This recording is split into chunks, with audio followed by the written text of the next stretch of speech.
주 안에서 사랑합니다.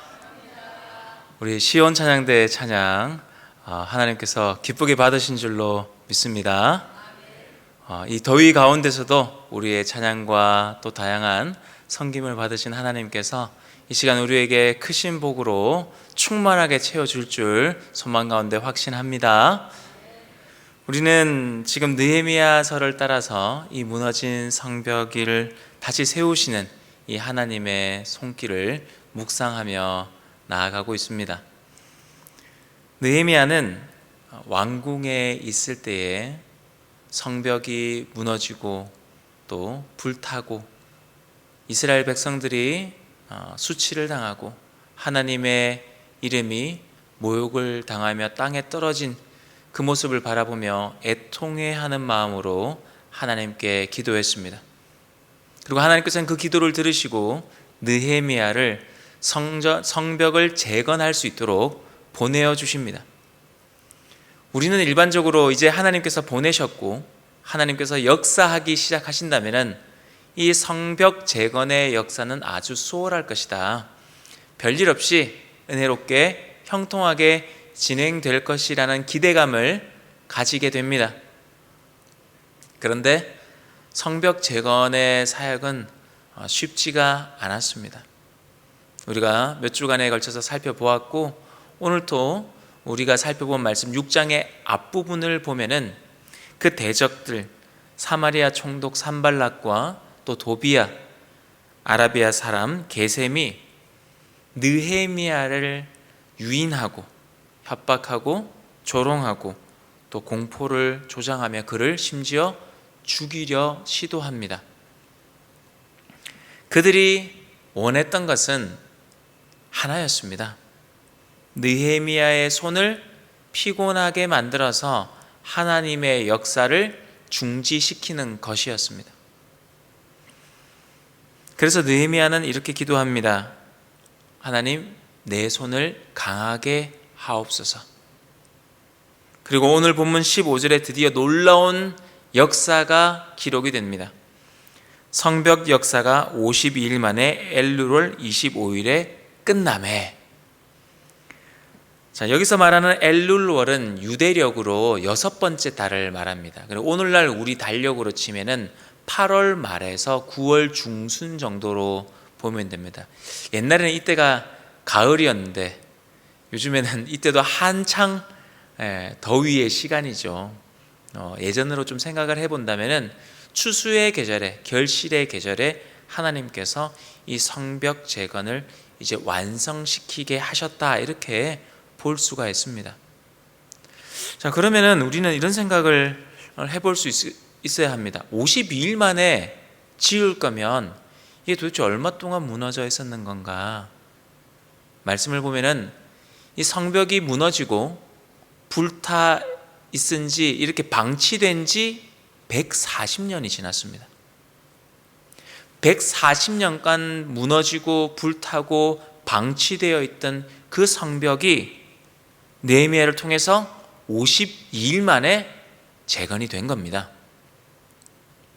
그 짧다면 짧은 그 순간에 참 위기도 많았고 어려움도 많았지만 하나님의 손이 그와 함께 하심으로 느헤미야는 그 어떤 위기 속에서도 흔들리지 않고 잘 견뎌냈고 또 그가 그것을 해낼 수 있었던 것은 그와 함께한 일꾼들이 흔들리지 않고 믿음으로 그를 지지해주며 함께 일어섰기 때문입니다. 자, 16절 말씀입니다. 우리의 모든 대적과 주위에 있는 이방 족속들이 이를 듣고 다 두려워하여 크게 낙담하였으니 그들이 우리 하나님께서 이 역사를 이루신 것을 알미니라. 완성된 성벽을 보며 이제 예루살렘 거민들은 환호했을 것입니다. 와, 하나님께서 행하셨다. 그들은 놀랬다라고 이렇게까지 될 줄 몰랐다는 의미입니다. 그래서 또 다른 한 부류의 표현이 나옵니다. 대적들은 낙담했다고 표현합니다. 하나님의 백성들이 봤을 때는 이건 진짜 하나님께서 일하신 것이야 라는 게 보여지는 건데 믿음이 없는 사람들이 봤을 때는 사실은 아무런 감흥이 없어야 되는데 믿음이 없는 사람이 봐도 140년간 무너져서 다시 세울 생각조차 못하고 있던 이 성벽이 그것도 거의 2달 사이에 다 세워졌다 하는 것은 이것은 하나님께서 하신 일이다. 심지어 불신자들, 대적들도 인정하는 일이 되었습니다. 자, 놀랍게도 이 이야기는 여기서 끝을 맺지 않습니다. 여러분, 느헤미야 이야기가 어떤 이야기입니까? 성벽을 재건하는 얘기입니다. 지금 오늘 우리 읽었던 말씀을 보면 15절에 성벽이 재건이 마무리되었다. 그럼 여기서 사실 은혜롭게 느헤미야서가 마무리가 되어야 되는데 마무리가 안 됩니다. 어떤 이야기가 나오는지 한번 보십시다. 17절 말씀입니다. 또한 그때에 유다의 귀족들이 여러 번 도비야에게 편지하였고 도비야의 편지도 그들에게 이르렀으니, 겉으로 보여지는 성벽은 다 만들어진 것 같은데 지금 끝이 나지 않은 겁니다. 그리고 지금 여기에 도비야와 편지를 주고받았다 하는 유다 귀족들이 등장을 합니다. 여러분, 도비야가 누구입니까? 도비야는 예루살렘 성벽이 만들어지는 것을 방해했던 인물입니다. 조롱했던 인물이고, 심지어 성벽이 세워져가는 그 중수되어가는 모습을 보면서 군대를 일으켜서 전쟁을 일으키려고 했던 사람 중에 하나입니다. 그리고 하나님께서 보내시고 세우신 느헤미야를 죽이려고 했던 대적입니다. 자, 그런데 놀랍게도 유다 귀족들은 곧 하나님의 백성 안에 있는 이 일부 지도자들이 도비야와 어떻게 하고 있었습니까? 지속적으로 좋게 말하면 소통하고 있었고, 안 좋게 말하면 내통하고 있었던 겁니다. 적이지 않습니까? 그냥 적도 아니고 우리를 죽이려고 하는, 우리의 리더를 죽이려고 하는, 그들의 사명 중에 하나, 그렇게 바라고 소망하는 성벽 세우는 것을 막는 사람이었습니다. 그들과 내통하고 있었습니다. 여러분, 하나님의 백성들이 때로는 분명히 선을 그어야 할 대상들이 있습니다. 그런데 지금 이 지도자급에 있는 사람들이 아무렇지도 않게 하나님의 백성과 선을 긋고 살아야 할 그 자와 함께 소통하고 내통하고, 이러한 것은 심각한 영적 문제가 지금 이스라엘 공동체 안에, 리더 그룹 안에, 일꾼 그룹 안에 있다라는 의미입니다. 그리고 그들 안에는 지금 이중적 태도가 발견이 된다라는 의미입니다. 여러분, 성벽은 52일 만에 세워졌지만 한편으로 지금 공동체의 내부 균열은 여전히 존재한다라는 것을 본문은 말해주고 있는 겁니다. 문제는 바로 이겁니다. 하나님께서 공동체에게 새로운 리더 느헤미야를 세우셨고, 그를 통해서 하나님의 뜻을 알려주셨습니다. 성벽을 재건하겠다. 새로운 질서와 방향을 하나님께서 분명하게 보여주셨습니다. 그렇다면은 그 예루살렘 공동체, 이스라엘 공동체는 과거에 아무리 도비야가 그들에게 큰 영향력을 미쳤다 하더라도 이제 하나님의 부르심을 따라 새로운 질서를 따라가는 것이 마땅했습니다. 그런데 그게 잘 안 된 거죠. 그리고 이 사람들은 사실 이 문제를 쉽게 생각했습니다. 어떻게 봤냐면은 그냥 이 갈등이라고 본 거죠. 사람 간에 좀 있을 수 있는 갈등, 신 세력과 구 세력 간의 갈등, 누가 좀 더 힘을 가지고 있느냐, 영향력을 미치느냐, 이런 인간적 갈등으로 사실 바라본 겁니다. 그리고 정치적 알력, 누가 좀 정치권을 더 힘을 가지고 있느냐. 하지만 여러분, 우리는 여기서 좀 더 중요하고 또 좀 본질적인 영적인 부분을 꿰뚫어 볼 수 있어야 됩니다. 이러한 갈등, 신구 간의 갈등, 그 앞에 있던 리더와 지금 새로운 리더의 갈등, 이 갈등을 통해서 이익을 얻는 존재가 누굽니까? 그것을 파악할 수 있어야 됩니다. 그것은 바로 대적 마귀입니다.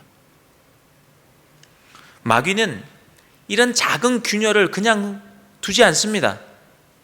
어떻게 해서든 관계의 균열을 일으키고 영향력의 다툼을 일으키고 누구의 리더십과 누구의 리더십을 비교하면서 이견을 만들어내고 그렇게 해서 미세한 틈을 파고들어서 하나님의 질서를 교묘하게 흐트러 드립니다. 그 결과 사람들이 어떤 생각을 가지게 됩니까? 처음에는 하나님의 뜻, 하나님이 주신 비전, 그 방향의 마음이 하나가 되어 있습니다. 그런데 이런 식으로 흔들리기 시작을 하면은 사람들은 자기의 감정이 더 우선시되기 시작합니다. 그리고 과거의 관계, 그리고 눈앞의 이해가 더 크게 보여지기 시작합니다.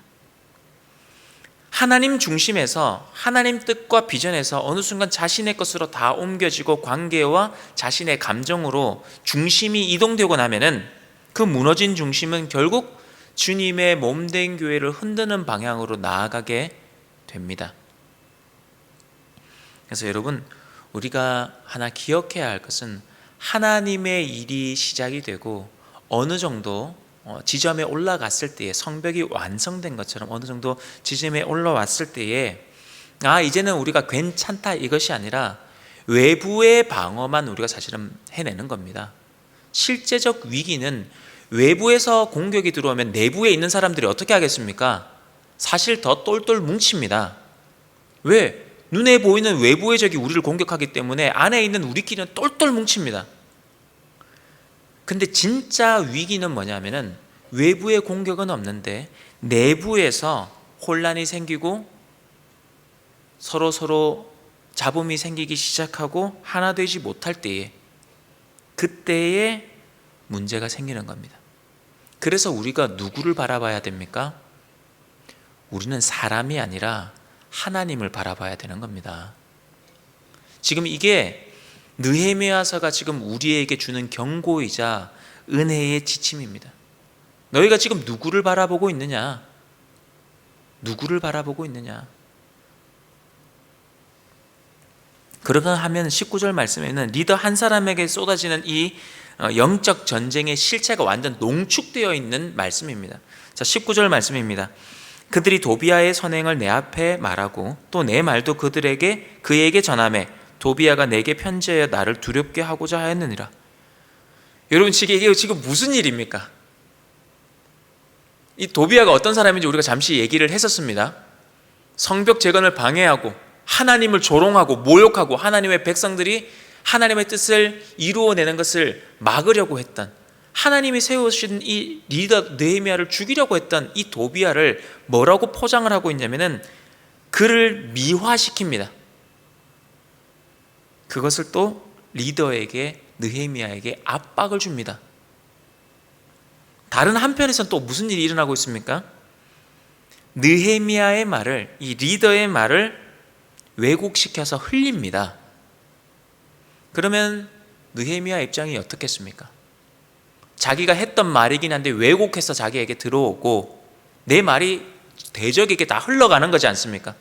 내 말이 왜곡되어서 대적에게 다 흘러가서 그 대적이 그것을 가지고 자신을 공격할 수 있게 만들고, 심지어 우리의 대적을 우리의 핵심 일꾼들이 자기에게 미화시켜서 얘기하는 상황에 있는 겁니다. 느헤미야는 심정적으로 상당히 타격을 많이 받았을 거라 저는 생각을 합니다. 물론 그것을 다 이겨내는 느헤미야이지만은 얼마나 외롭고 얼마나 힘겹고 얼마나 이 성벽 재건의 사역을 내가 이걸 왜 하려고 여기까지 왔을까, 이런 생각이 들지 않았을까 생각해 봅니다. 결국 이 대적들의 공격의 끝은 어디를 향해 있느냐? 느헤미야를 흔드는 것, 그 리더를 흔들어서 하나님께서 하시고자 하시는 그 사역을 멈추는 것이 그들의 목적이었습니다. 돌아가는 거죠. 과거로 돌아가는 겁니다. 사실 그들은 140년의 세월, 성벽이 무너진 채로, 불탄 채로 140년의 세월을 보내면서 사실 그 어떤 기대도 하지 않았을 것입니다. 새로운 총독이 와도 누군가 비전을 제시하고 뭔가를 하자고 해도 아유, 그렇게 된 지 100년이 넘었어. 어차피 말 좀 하다가 안 되는 거야. 그렇게 과거로 그들은 멈춰 있었을 것입니다. 그렇게 별다른 희망도 소망도 가지지 못하던 그때에 느헤미야가 혜성같이 등장을 해서 주의 사명을 받들고 놀라운 사역의 성과를 거둬냅니다. 52일 만에. 이 140년간 할 수 없었던 일을 52일 만에 성벽 재건을 이루어냅니다. 그러면 우리는 이런 생각을 합니다. 이 정도 사역을 이루어냈고 이 정도 결실을 얻어냈으면은 느헤미야는 앞으로 사역이 그의 총독으로서의 어떤 일이, 리더로서의 일이 아주 탄탄대로일 거야. 그렇지만 어떠했습니까? 느헤미야는 여전히 흔들리는 그 중심의 한복판에 서 있었습니다. 여러분, 이것이 느헤미야의 현실이었고 이것이 어떤 면에서 영적 지도자들의 현실입니다. 겉으로는 다 잘 되어 보여도 보이지 않는 곳에서 쏟아지는 말들, 시선들, 때로는 불평과 불만과 의심들, 그게 그 내면의 전쟁이 되어버리는 겁니다. 여러분, 리더는 단지 최종적 결정만 내리는 사람이 아닙니다. 특별히 영적인 리더는 영혼을 짊어지는 자입니다. 그리고 여러분, 대적마귀가 누구를 쓰러뜨리면 되는지 사실 다 알고 있습니다. 누구를 쓰러뜨리면 됩니까? 영적인 리더들을 딱 쓰러뜨리면 됩니다. 담임 목사, 아니면 교회의 중직, 교회의 핵심 일꾼, 거기만 딱 무너뜨리면 교회가 흔들흔들거립니다. 그래서 마귀는 집중적으로 그 리더를 흔들고 공격하고 외롭게 만들고 고립시키고 무기력하게 만들어서 하나님께서 시작하신 그 일을 스스로 그만두게 만드는 것입니다. 그러기에 여러분, 느헤미야에게 있어서 가장 필요한 말이 무엇이었을까 저는 한번 생각해 보게 되었습니다. 여러분, 비난이 아니라 아마 느헤미야도 아무 일 안 하고 140년간 있었던 그 성벽을 그대로 뒀으면은 느헤미야도 별소리 안 들었을 것입니다. 그런데 그것을 세우려고 하다 보니 멈춰있던 사람들이 움직이면 편하겠습니까? 다 불편한 거죠. 다 어려움이 있었습니다. 심지어 적들이 쳐들어온다고 해서 무기를 들고 성벽을 세웠습니다. 심지어 경제적인 어려움과 자신의 자녀들을 종으로 파는 그 극한의 어려움 속에서 성벽을 세워갔던 것입니다. 얼마나 불평이 많았겠습니까? 얼마나 불만도 많았겠습니까? 느헤미야가 와서 다 바꾼다고, 우리를 너무 힘들게 만든다고. 그러나 느헤미야에게 정말 필요했던 말은 비방과 비판이 아니라 느헤미야, 힘내십시오 라는 말입니다. 느헤미야가 그렇게 열심히 사역을 하고 하나님의 비전을 이루어내더라도 그 누구에게도 이해받지 못하고 있다고 느껴질 때에 느헤미야에게 우리가 할 수 있었던 말은, 나는 잘 이해하지 못하더라도 그래도 제가 함께 기도하겠습니다.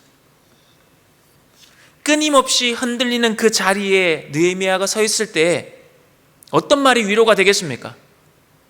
제가 그 곁에 있어 드릴게요. 제가 함께 하겠습니다. 느헤미야에게, 이 영적 리더에게 진짜 필요한 것은 이러한 동력자 한 사람이었습니다. 그런데 오늘 본문 말씀을 보면은 그 느헤미야의 곁을 지켜줘야 할 그 리더들이, 그 일꾼들이 지금 누구 곁에 가 있다고 말씀을 하고 있습니까? 도비야 곁에 가 있습니다. 여러분, 지금 이 대적 도비야가 겁도 없이 느헤미야를 흔들고 압박을 주고 강하게 이렇게 도전할 수 있었던 것은 바로 18절에 드러나는 혼인과 결탁의 구조 때문입니다. 18절 말씀입니다.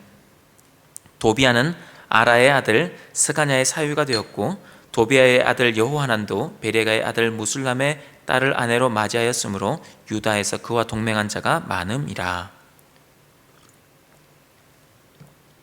여기에 등장하는 스가냐, 무술람은 느헤미야 3장에도 나오고 10장에도 나오는 인물인데, 이들은 성벽 재건, 중수하는 일에 정말 수고를 아끼지 않았던 핵심 일꾼이자 공동체의 지도자였습니다.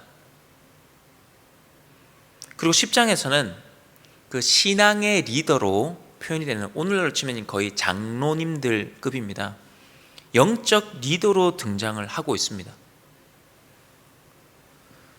그렇다면 지금 도비아와 혼인관계를 맺은 이 유다 귀족이라는 자들이 그냥 있을 수도 있고 없을 수도 있는 그런 사람이 아니라 느헤미야를 통해서 새롭게 만들어진 이 공동체 안에 영향력을 가지고 있는 영적 정치적 리더였다는 사실입니다. 도비야 때의 사람이 아니라 느헤미야 때 세워진 사람인데, 그 핵심 일꾼들이 지금 도비아와 혼인관계를 맺고 있는 겁니다. 그렇게 본다면 지금 이 일은 하나님께서 새롭게 세우신 질서를 위협할 수 있는 심각한 영적 균열이었습니다.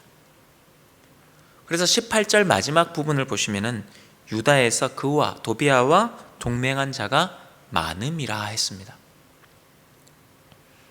이 말씀은 도비아와 단지 몇몇 개인이 좀 이렇게 연결되어 있다, 이 정도가 아니라 도비아를 중심으로 형성된 이 조직이, 영향력과 세력이 이미 느헤미야가 오고 난 다음에 만들어진 그 새로운 공동체에 이미 넓게 그리고 깊숙하게 자리 잡고 있었다는 의미입니다. 자, 여러분, 이 얘기를 딱 듣고 나면 오늘 본문 말씀을 읽을 때 어떤 생각이 듭니까? 이게 그냥 단순히 사람 사이의 문제가 아니구나, 이건 본질적으로 영적인 문제구나라는 사실을 깨닫게 됩니다. 마귀가, 대적 마귀가 외부에서의 공격이 여러분 막히게 되면은 내부, 곧 어떤 면에서 우리와 가장 가까운 사람들, 그리고 내가 가장 신뢰했던 어떤 관계를 통해 공동체를 무너지게 만들려고 합니다. 이것은 오늘날 한국 교회가 직면해 있는 문제입니다. 이단과 사이비들, 때로는 어떤 이단과 사이비들은 정문으로 직접 들어옵니다. 그러나 지금 우리 과천에 있는 이 사이비 신천지의 경우를 여러분 조금만 생각해 보시면은 이들은 정면으로 대적해 오지 않습니다. 내부로 파고들어서 기성교회를 불신하게 만듭니다. 기성교회는 이게 문제고 저게 문제고, 이래서 문제고 저래서 안 되고, 그래서 기성교회는 안 돼, 이런 식으로 여론을 만들어갑니다. 그 다음에 하는 것이 무엇이냐? 영적인 리더들, 일꾼들, 특별히 영적 지도자를 의심하게 만들고 불신하게 만들어서 하나님께서 세우신 그 질서를 점차 무너뜨려 갑니다. 그러게 여러분, 우리는 무엇을 가져야 되느냐? 영적인 분별력을 가질 수 있어야 됩니다. 여러분, 영적인 분별력이라 하면은 무엇이 하나님의 뜻인지, 무엇이 하나님의 뜻이 아닌지를 분별할 수 있는 기준이 우리 안에 있어야 된다는 뜻입니다. 무엇이 기준이 되어야 됩니까? 하나님의 말씀입니다. 여러분, 하나님의 말씀이라고 해서 모든 것이 다 좋은 게 좋은 거로 넘어갑니까? 아니면 모든 것이 공의를 가지고 잣대를 가지고 다 싸웁니까? 아닙니다. 무엇이 진짜 하나님의 뜻이 있는지, 여기에 있는지, 정말 그것이 교회를 거룩하게 하고 교회를 정결하게 하고 교회를 순결하게 하는 것인지 우리는 말씀을 통해서 판단을 해야 되고 그 사람을 바라볼 수 있어야 되는 겁니다.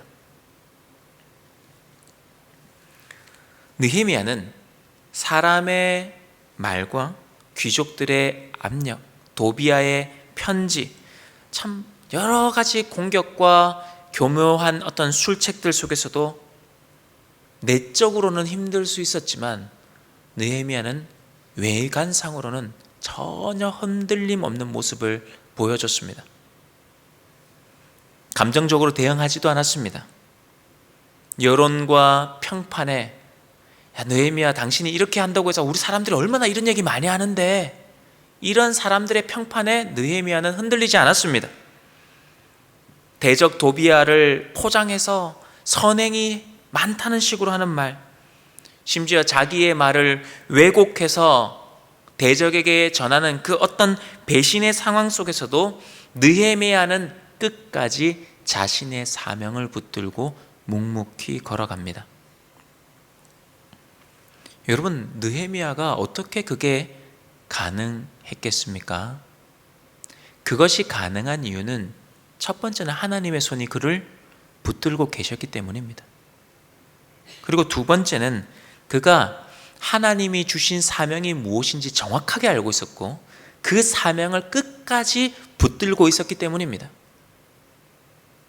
그리고 마지막으로 느헤미야는 사람을 두려워한 것이 아니라 하나님을 경외하는 자였기 때문에 이 걸음을 끝까지 걸어갈 수 있었던 것입니다.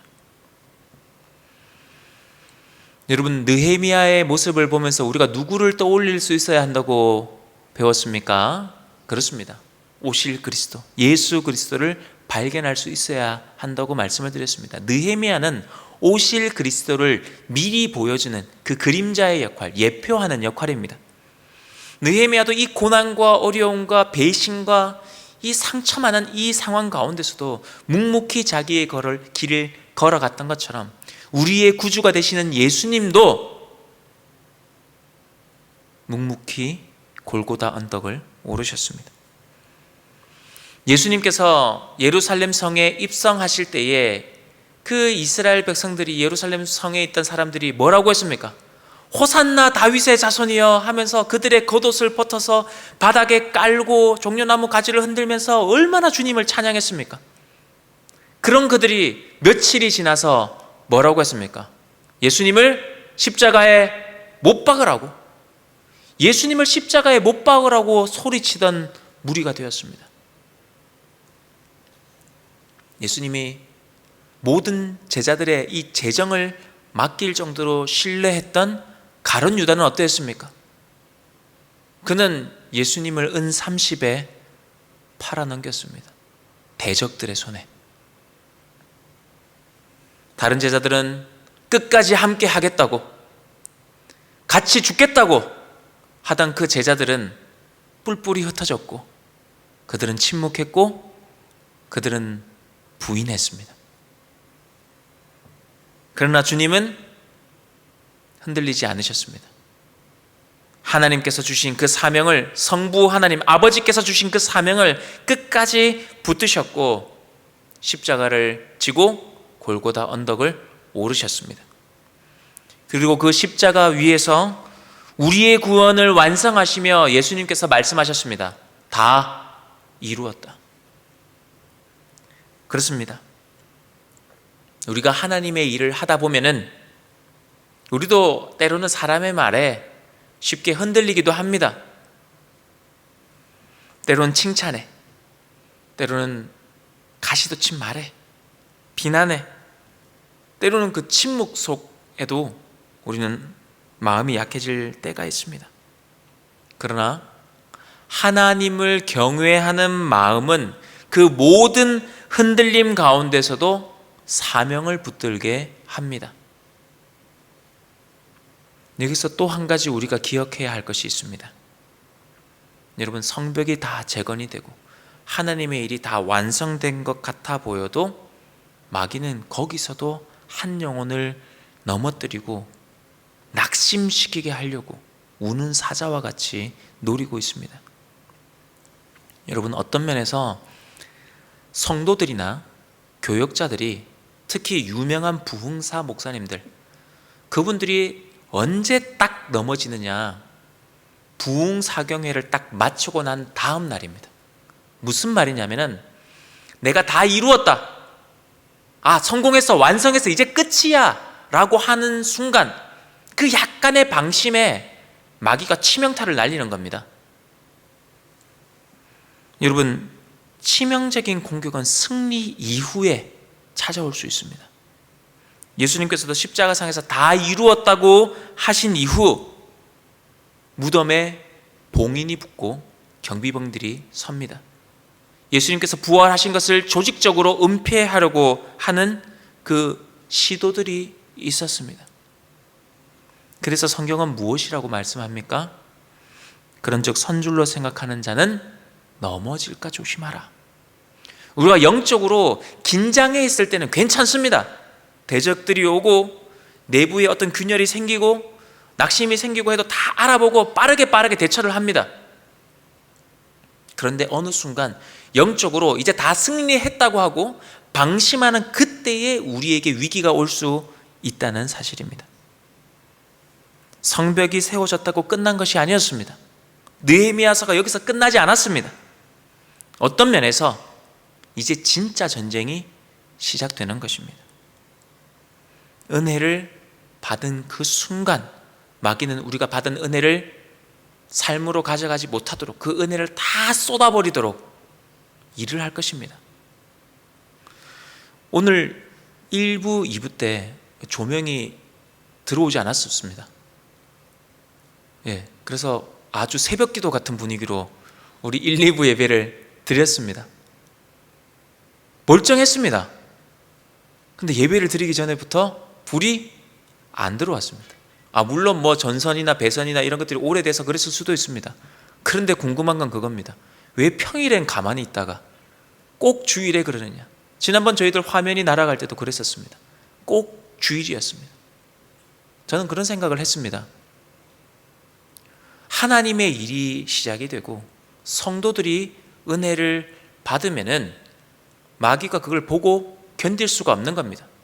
그래서 화면이 잘 안 들어오게 하고 불이 잘 켜지지 않게 만들고 그래서 성도들의 마음에 불편함을 심어주고 받은 은혜가 거기로 조금씩 흘러서 다 떨어져 나가도록, 나가다가 교통 문제로, 관계 문제로, 말의 문제로, 여러 가지 문제로 받은 은혜를 쏟아버리도록 마귀는 승리 이후에, 우리가 받은 은혜 이후에 넘어지게 만드는 겁니다.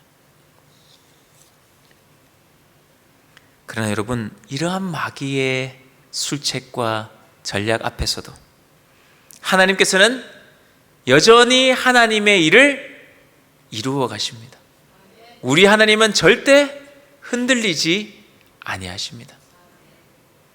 사랑하는 성도 여러분, 성벽이 52일 만에 완성이 되었을 때 사람들은 이야기했습니다. 하나님께서 이 일을 이루셨다. 여러분, 그냥 돌을 쌓아가지고 성벽을 51일 만에 세운 게 그것을 말하고자 하는 것이 아닙니다. 무너져 있던 그 믿음과 공동체가 그 사명의 회복을 보여주는 구속의 이야기가 여기에 담겨 있는 것입니다. 어떤 면에서 지금 우리도 각자의 자리에서 성벽을 세우고 있는지도 모릅니다. 누군가는 신앙의 성벽을 쌓아가고, 누군가는 가정을 위해 성벽을 쌓아가고, 누군가는 자녀의 믿음을 지키기 위한 성벽을 쌓아가고, 교회를 위한 성벽을 쌓아가기도 하고, 자신을 위해서, 자신의 내면을 위해, 믿음을 위해 성벽을 쌓아가기도 할 것입니다. 여러분, 세우는 것도 쉬운 일은 아닙니다. 그러나 그 잘 세워진 성벽을 끝까지 지켜내는 것도 쉬운 일은 아닙니다. 은혜를 받았다고 내가 성벽이 다 완성되었다고 끝난 것이 아니었습니다. 진짜 싸움은 그 이후에 시작되었습니다. 그러나 오늘 느헤미야가 우리에게 분명하게 보여주는 것은 무엇이냐? 사람의 시선을 의식하지 마십시오. 하나님을 의식하십시오. 사람의 말이 아니라 하나님의 음성에 귀를 기울이십시오. 사람의 인정이 아니라 하나님께서 주신 그 사명을 붙드십시오. 여러분, 하나님의 손이 함께 하신다면 우리에게 주신 이 사명의 성벽 끝까지 잘 완수하실 수 있을 것을 믿습니다.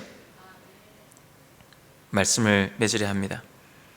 우리 교회에 곳곳에는 이 영적 리더들이, 저는 이런 표현을 더 좋아합니다. 일꾼들이 묵묵히 믿음의 전선을 지켜가고 있습니다. 여러분, 담임 목사만 그런 게 아닙니다. 우리 장로님들, 교사 선생님들, 순장님들, 각 기관장들, 우리 집사님, 권사님들, 중직자들이, 그리고 우리 교역자들이 각각 그 믿음의 전선에서, 최전선에서 자기의 자리를 지키며 성벽을 중수해 가고 있습니다. 여러분, 이분들에게 필요한 것이 무엇이겠습니까? 바로 동력함입니다. 잘한다 못한다, 여러분 가끔씩 보일 때가 있죠. 참 잘해. 잘하면 옆에 가서 뭐 해주면 됩니까? 박수 쳐드리면 됩니다. 격려해드리면 됩니다. 조금이라도 도와드릴 수 있으면 좋겠습니다. 맛있는 것도 사드리고 시원한 음료수라도 사드리고. 근데 좀 못하고 있습니다. 어떻게 해야 됩니까? 비난해야 됩니까? 저거밖에 못한다고 이렇게 말해야 됩니까? 아닙니다. 그것을 보게 하신 이가 누구십니까? 하나님이십니다. 누구는 불편하지 않습니다. 내 눈에 지금 불편하게 보인다는 것은 하나님께서 불편하게 볼 수 있도록 눈을 열어주신 것입니다. 그러면 누가 해야 됩니까? 내가 가서 섬기라는 하나님의 뜻입니다. 그게 동력하는 겁니다. 흠집내고 비난하고 흔드는 것이 아니라 저분이 저것보다 이게 더 좋을 것 같은데 이거 하나님께서 나의 눈을 열어주신 것 같아, 내게 보여주신 것 같아. 그걸 애써 무시할 필요 없습니다. 하나님이 주신 마음으로 내가 섬기면 됩니다. 그리고 여러분, 그분들을 위해서 기도하는 것, 그분들을 믿고 지지해 주는 것, 그 일꾼들에게 필요한 것입니다. 일꾼들이 무너지지 않도록 우리가 함께 하겠습니다. 여러분, 이런 말이 교회 안에 곳곳에서 나와야 됩니다. 이것이 진정한 교회 공동체의 사랑이고 주님의 몸된 교회의 아름다운 모습일 줄 믿습니다. 이 믿음을 품고 우리가 함께 세워온 이 성벽이 무너지지 않도록 함께 지키고 함께 붙들고 함께 걸어가실 수 있는 믿음의 동력자들이 다 되시기를 주의 이름으로 축복합니다. 우리 시간 말씀 생각하시면서 합심하여 기도하기를 원합니다. 하나님을 경외함으로 흔들림 없이 이 사명 잘 감당케 하여 주옵소서. 우리 교회의 일꾼들을 위해, 그리고 우리 교회를 위해 끝까지 기도하며 헌신하며 동력할 수 있는 저희들 되게 하여 주옵소서. 우리 다 함께 기도하시겠습니다. 사랑이 많으신 하나님 아버지, 사람의 말보다 하나님의 음성에 귀 기울일 수 있는 주의 백성들 되기를 원합니다. 사람의 어떤 평가보다 하나님의 뜻을 붙드는 교회가 되기를 원합니다. 우리 교회 안에 정말 묵묵히 사명을 감당하는 일꾼들이 많이 있습니다. 그들의 마음이 흔들리지 않도록, 외롭지 않도록, 아버지 고립되지 아니하도록 기도하고 동력함으로 함께 세워갈 수 있도록 은혜를 허락하여 주옵소서. 도비아처럼 은밀히 역사하는 마귀의 공격과 관계의 흔들림 앞에서 아버지, 우리가 끝까지 사명 붙들게 하여 주옵소서.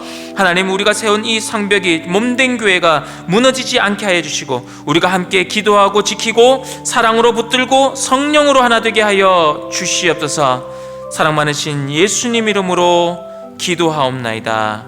아멘.